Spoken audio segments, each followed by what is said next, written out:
Class 12th history से second chapter राजा, किसान और नगर, आरंभिक राज्य और अर्थव्यवस्थाएं लगभग 600 ईसा पूर्व से 600 ईस्वी तक के बारे में हम पढ़ेंगे इस चैप्टर में, जिसको शायद इंग्लिश में ये नाम है Kings, farmers and towns, earlier states and economics. और ये 600 BCE से 600 CE सेंचुरी तक के बारे में इस चैप्टर से हमें जानकारियां मिलेंगी। इस अध्याय में आप देखेंगे कि आपके पास कौन कौन से मुख्य बिंदु हैं। पहला मुख्य बिंदु होगा प्रिंसेप और पियदस्सी, आरंभिक राज्य, 16 जनपदों में प्रथम मगध, एक आरंभिक साम्राज्य, मौर्य वंश के बारे में जानकारी प्राप्त करना, साम्राज्य का प्रशासन। अगला पॉइंट, मौर्य साम्राज्य कितना महत्वपूर्ण था। इसका नेक्स्ट पॉइंट होगा आपके पास राज्य धर्म के नवीन सिद्धांत। नेक्स्ट पॉइंट, दक्षिण के राजा और सरदार। अगला पॉइंट होगा दैविक राजा और बदलता हुआ देहात के बारे में आप पढ़ेंगे। जनता में राजा की छवि के बारे में आप पढ़ेंगे। 14 नंबर पॉइंट्स होगा आपका की पॉइंट, उपज बढ़ाने के तरीके। 15 नंबर में हमारे पास मुख्य बिंदु है ग्रामीण समाज में विभिन्नताएं। और नेक्स्ट पॉइंट है भूमिदान और नए संभ्रांत ग्रामीण। अगला पॉइंट होगा नगर एवं व्यापार के बारे में पढ़ेंगे, जिसमें नए नगर, नगरीय जनसंख्या, संभ्रांत वर्ग और शिल्पकार के बारे में हम इसमें जानकारी प्राप्त करेंगे। उपमहाद्वीप और इसके बाहर के व्यापार के बारे में हम पढ़ेंगे। राजा और सिक्के, इनके बारे में हम जानकारी प्राप्त करेंगे। मूल बातें, अभिलेखों का अर्थ कैसे निकाला जाता है, ब्राह्मी लिपि का अध्ययन। नेक्स्ट, खरोष्टी लिपि को कैसे पढ़ा गया है, यह देखा जाएगा इस चैप्टर में। अभिलेखों से प्राप्त ऐतिहासिक साक्ष्य, यह हमें देखने को मिलेगा। अभिलेख साक्ष्य की सीमा। इस चैप्टर के आधारभूत तथ्य यानी बेसिक फैक्ट्स के बारे में हम देखते हैं। पहला पॉइंट है हड़प्पा सभ्यता के बाद लगभग 1500 वर्षों के दौरान उपमहाद्वीप के विभिन्न भागों में कई प्रकार के विकास हुए, जैसे ऋग्वेद का लेखन कार्य, कृषक बस्तियों का उदय, अंतिम संस्कार के नए तरीके, नए वर्गों का उदय। अगला की पॉइंट्स होगा बेसिक फैक्ट्स है, इस काल में हुए विकास को जानने के प्रमुख स्रोत अभिलेख, ग्रंथ, सिक्के तथा चित्र हैं। नेक्स्ट, तीसरा नंबर, अशोक के अभिलेख मुख्यतः ब्राह्मी तथा खरोष्टी लिपियों में हैं। इन लिपियों को ईस्ट इंडिया कंपनी के एक अधिकारी, एक प्रोफेसर थे जेम्स प्रिंसेप, ने पढ़ा है, जिससे भारतीय इतिहास को एक नई दिशा मिली है। चौथा नंबर बेसिक फैक्ट्स होगा आरंभिक भारतीय इतिहास में 6ठी शताब्दी ईसा पूर्व को एक महत्वपूर्ण परिवर्तनकालीन काल माना जाता। प्रायः आरंभिक राज्यों, नगरों, लोहे के बढ़ते प्रयोग और सिक्कों के विकास के साथ जोड़ा जाता है। इसी काल में बौद्ध तथा जैन धर्म सहित विभिन्न दार्शनिक विचारधाराओं का विकास हुआ। बौद्ध धर्म और जैन धर्म के आरंभिक ग्रंथों में महाजनपद नाम से 16 राज्यों का उल्लेख मिलता है। यद्यपि महाजनपदों के नाम इन ग्रंथ में एक समान तो नहीं है, लेकिन फिर भी वज्जी, मगध, कौशल, कुरु, पांचाल, गांधार और अवंती जैसे नाम प्रायः एक समान आपको मिलेंगे। अगला बेसिक फैक्ट्स होगा आधारभूत तथ्य, 6ठी से 4ठी शताब्दी ईसा पूर्व में मगध सबसे शक्तिशाली महाजनपद बनकर उभरा। इसके पीछे कई कारण थे।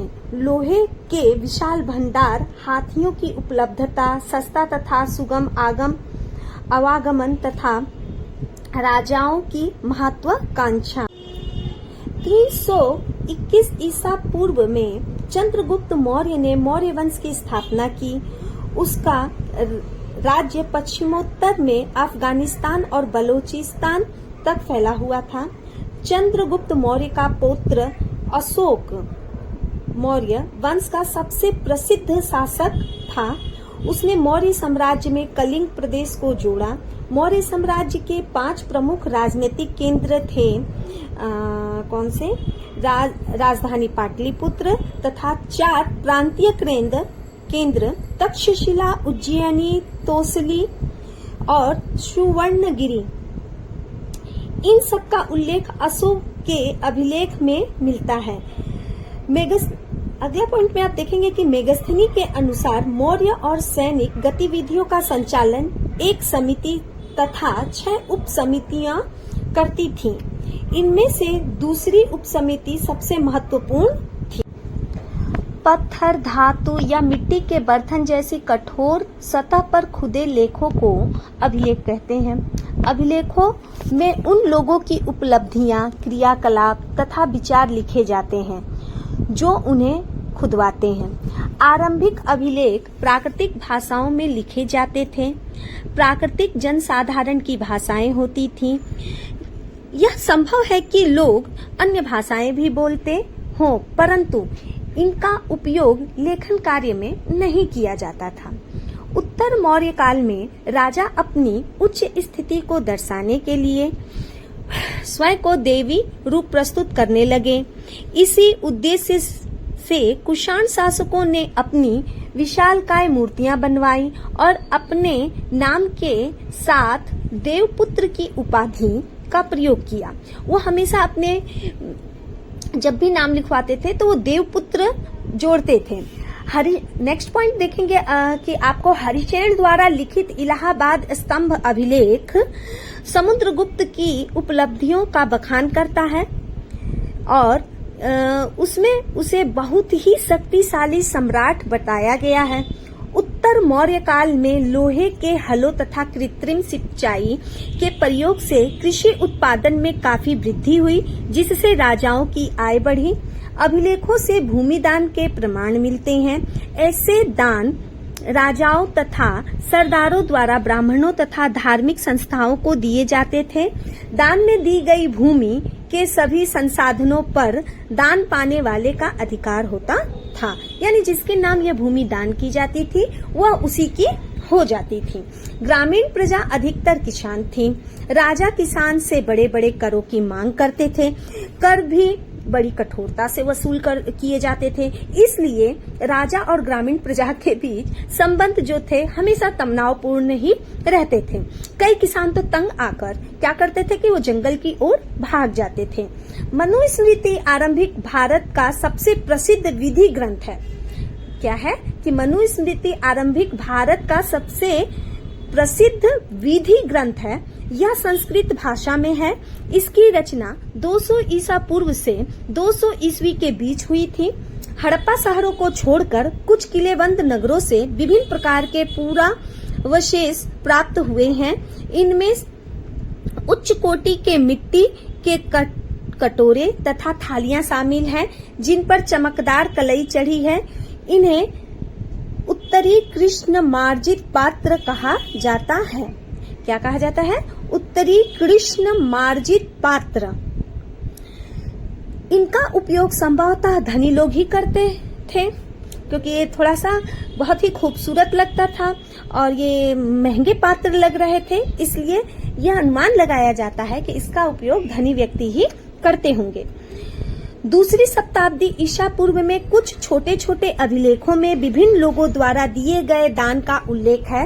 इन्हें दानात्मक अभिलेख कहते हैं। उत्पादकों तथा व्यापारियों के संघ को श्रेणी कहा जाता था। किसको? उत्पादकों तथा व्यापारियों के संघ को श्रेणी कहा जाता था। ये श्रेणियां कच्चा माल खरीदती थीं और उससे सामान तैयार करके बाजार में बेचती थीं।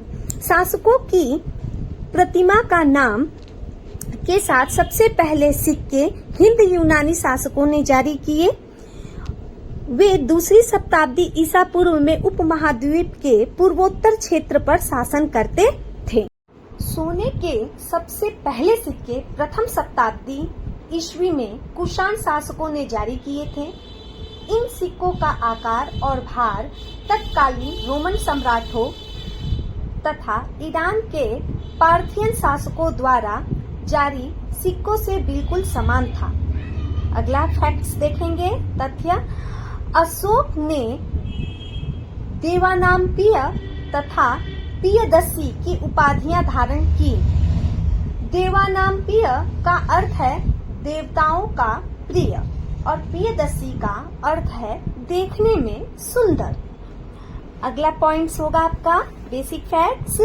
अशोक के सिंह शीर्ष को भारत सरकार ने राज्य चिन्ह के रूप में अपनाया है। यह हमारी एकता, वीरता, प्रगति तथा उच्च आदर्शों का प्रतीक है। इन्हीं बातों के कारण सिंह शीर्ष को महत्वपूर्ण माना जाता है। इस चैप्टर से अब हम कुछ शॉर्ट टाइप क्वेश्चंस के बारे में बातें करते हैं। पहला अगर प्रश्न बनाऊं तो मुझे बहुत ही इम्पोर्टेंट लगता है कि कोई 3 बातें बताओ जो मौर्य साम्राज्य के महत्व को धुंधला करती है। तो इसका आंसर हो जाएगा कि पहला नंबर, मौर्य साम्राज्य केवल 150 वर्षों तक ही चल पाया, जिसे बहुत बड़ा काल नहीं माना जा सकता। दूसरा पॉइंट, यह उपमहाद्वीपीय के सभी क्षेत्रों में नहीं फैला था। तीसरा पॉइंट, साम्राज्य की सीमा के अंतर्गत भी प्रशासन का नियंत्रण एक समान नहीं था। अगले प्रश्न पे हम चले तो इस चैप्टर में आपको एक प्रश्न ये भी बनता है कि तमिलकम से क्या अभिप्राय है। तमिलकम से क्या अभिप्राय है? तो इसका आंसर होगा तमिलकम से अभिप्राय उपमहाद्वीप के दक्कन तथा उससे दक्षिण के क्षेत्र से है। ठीक है। नेक्स्ट अगर मौर्य पे क्वेश्चन बनाएं तो अगला ये इम्पोर्टेंट लगता है कि मौर्य साम्राज्य की राजधानी कौन सी थी। और अगर इसी में दूसरा प्रश्न जोड़ूं तो साम्राज्य के 4 प्रांतीय केंद्रों के नाम भी बताइए। तो पहला नंबर हो गया कि मौर्य साम्राज्य की राजधानी पाटलिपुत्र थी। और दूसरा पार्ट हो गया इसका प्रांतीय केंद्र तक्षशिला, उज्जैनी, तोसली तथा तोसली अथवा तोशाली आप समझ सकते हैं। चौथा नंबर सुवर्णगिरी। ठीक है। अगले क्वेश्चन को देखें तो इस चैप्टर से ये भी क्वेश्चन बनता है कि सुदर्शन झील का निर्माण कब और किसने करवाया। तो इसका आंसर होगा एक अभिलेख के अनुसार सुदर्शन झील का निर्माण मौर्य काल में एक स्थानीय राज्यपाल ने करवाया था। अगला प्रश्न है इसकी मरम्मत किस शासक ने करवाई, यानी सुदर्शन झील की मरम्मत किस शासक ने करवाई।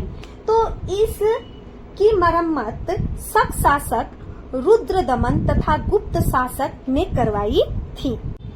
अगला प्रश्न बनता है इस चैप्टर से कि मनुस्मृति क्या है। उत्तर होगा इसका कि मनुस्मृति आरंभिक भारत का सबसे प्रसिद्ध विधि ग्रंथ है। क्या है? विधि ग्रंथ है। अगला प्रश्न होगा कि बाणभट्ट कौन था, उसने कौन सा ग्रंथ लिखा था। बाणभट्ट कन्नौज के शासक हर्षवर्धन का राजकवि था। उसने हर्ष चरित नामक ग्रंथ लिखा था। अगला प्रश्न है प्रभावती गुप्त कौन थी। तो इसका उत्तर होगा प्रभावती गुप्त आरंभिक भारत के एक प्रसिद्ध शासक चंद्रगुप्त द्वितीय, जो 375 से 415 ईस्वी के अंतर्गत इनका काल रहा की पुत्री थी। दानात्मक अभिलेख क्या है? अभी हमने स्टार्टिंग में ही बताया था कि दानात्मक अभिलेख क्या है। इसका उत्तर होगा कि दानात्मक अभिलेख 2री शताब्दी के छोटे छोटे अभिलेख हैं, जिनमें धार्मिक संस्थाओं को दिए गए दान का विवरण है। अगला प्रश्न है श्रेणी क्या थी और इसका क्या कार्य था। तो आंसर होगा इसका उत्तर होगा उत्पादकों तथा व्यापारियों के संघ को श्रेणी कहा जाता था। फिर से उत्पादकों तथा व्यापारियों के संघ को श्रेणी कहा जाता है। श्रेणियां कच्चा माल खरीदती थी और उससे सामान तैयार करके बाजार में बेचती थी। अगला प्रश्न होगा आपका पेरिप्लस का क्या अर्थ है। पेरिप्लस यूनानी भाषा का एक शब्द है जिसका अर्थ है समुद्री यात्रा। अगला प्रश्न है आहत के सिक्के कब और किसने जारी किए। ये किस धातु के बने हुए थे, उनका एक महत्व बताओ। आहत के सिक्के 6ठी शताब्दी ईसा पूर्व के राजाओं ने जारी किए। ये सिक्के चांदी तथा तांबे के बने हुए थे। अगला प्रश्न है, सोने के सिक्के सबसे पहले कब और किसने जारी किए? तो इसका उत्तर होगा सोने के सिक्के सबसे पहले कुषाण शासकों ने जारी किए प्रथम शताब्दी में। अगला प्रश्न है, अशोक द्वारा धारण की गई 2 उपाधियों के नाम बताइए। तो अशोक द्वारा धारण की गई 2 उपाधियां, पहला देवानाम प्रिय और दूसरा प्रियदर्शी। देवानाम प्रिय का अर्थ होता है देवों में प्रिय या देवों का प्रिय, और प्रियदर्शी का मतलब होता है कि प्रियदर्शी का अर्थ है देखने में सुंदर मुख वाला। ठीक है। अशोक के सिंह शीर्ष को आज भी महत्वपूर्ण माना जाता है, क्यों? तो अशोक के सिंह शीर्ष को भारत सरकार ने राज्य चिन्ह के रूप में अपनाया है। और नेक्स्ट आपका प्रश्न होगा, पेरिप्लस ऑफ एरिथ्रियन सी का लेखक कौन है? पेरिप्लस ऑफ एरिथ्रियन सी का लेखक कौन है या कौन था? कौन था? तो पेरिप्लस ऑफ एरिथ्रियन सी का लेखक एक यूनानी समुद्री यात्री था। ठीक है। नेक्स्ट क्वेश्चन होगा, 6वीं शताब्दी ईसा पूर्व में गहपति कौन होता था? गहपति, तो गहपति का अर्थ होता है घर का मतलब मुखिया। तो 6वीं शताब्दी ईसा पूर्व में गहपति घर का मुखिया होता था। महाजनपद क्या थे? इनकी संख्या कितनी है? तो 6वीं शताब्दी ईसा पूर्व में उत्तरी भारत में स्थापित बड़े बड़े राज्य थे, जिन्हें 16 महाजनपद के नाम से जाना जाता है। और इनकी संख्या, जबकि आप जान ही रहे हैं, 16 महाजनपद यानी 16 थी। तो अगला प्रश्न आपका होगा, कौन सा महाजनपद सबसे अधिक शक्तिशाली बनकर उभरा? तो मगध महाजनपद जो था वो सबसे अधिक शक्तिशाली बनकर उभरा। अगला प्रश्न होगा, मगध की प्रारंभिक राजधानी कौन सी थी? 4वीं शताब्दी ईसा पूर्व में किस नगर को मगध की राजधानी बनाया गया?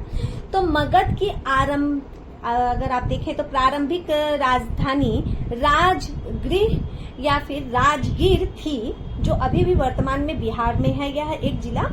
और बाद में 4वीं शताब्दी ईसा पूर्व में इस मगध की राजधानी राजगीर से हटकर पाटलिपुत्र बना दिया गया, जिसे अब हम पटना के नाम से जानते हैं। चंद्रगुप्त मौर्य कौन था? चंद्रगुप्त मौर्य वंश का संस्थापक था, जिसने 321 ईस्वी पूर्व में मौर्य वंश की स्थापना की थी। कुषाण शासकों ने अपनी उच्च स्थिति को दर्शाने के अपने नायक के आगे कौन सी उपाधियां लगाई? उन्होंने कुषाण वर्गों ने अपने नाम के आगे कौन सी उपाधियां लगाई? तो कुषाण ने उच्च स्थिति प्राप्त करने के लिए अपने नाम के आगे देवपुत्र की उपाधियां लगाई। अशोक के अधिकतर अभिलेखों की भाषा कौन सी है? तो अशोक के अधिकतर अभिलेखों की भाषा प्राकृतिक भाषा है। और सबसे प्राचीन अभिलेख किस शासक के हैं? तो सबसे प्राचीन अभिलेख मौर्य शासक अशोक के हैं। तो भारतीय इतिहास की अवधि निर्धारित करने में सिक्के किस प्रकार एक महत्वपूर्ण भूमिका निभाते हैं? यह शॉर्ट टाइप क्वेश्चन आपको सीबीएसई दिल्ली में 2019 में ये प्रश्न पूछा गया था। तो सिक्के पर दी गई संबंधित राजा से जुड़ी तिथियां इतिहास की अवधि निर्धारित करने में सहायता करती हैं। सिक्के पर, फिर से इसका उत्तर आप सुन लीजिए, सिक्के पर दी गई संबंधित राजा से जुड़ी तिथियां इतिहास की अवधि निर्धारित करने में सहायता करती हैं। अगला प्रश्न आप देखेंगे कि प्रशस्तियां क्या हैं और समुद्रगुप्त की प्रशस्ति कौन सी थी? तो इसका उत्तर होगा, प्रशस्तियां राजा की प्रशंसा में लिखे गए लेख होते हैं। और गुप्त शासक समुद्रगुप्त के बारे में हरिशेन द्वारा रचित प्रयाग प्रशस्ति काफी महत्वपूर्ण है। ठीक है। और आप देखेंगे कि जेम्स प्रिंसेप कौन थे? ये प्रश्न बनता है इस चैप्टर से। तो James Prinsep east India company का एक अधिकारी था। उसने कौन सी 2 प्राचीन लिपियों को पढ़ने में सफलता प्राप्त की थी? तो उसने ब्राह्मी लिपि और खरोष्टी लिपि को पढ़ने में सफलता प्राप्त की थी।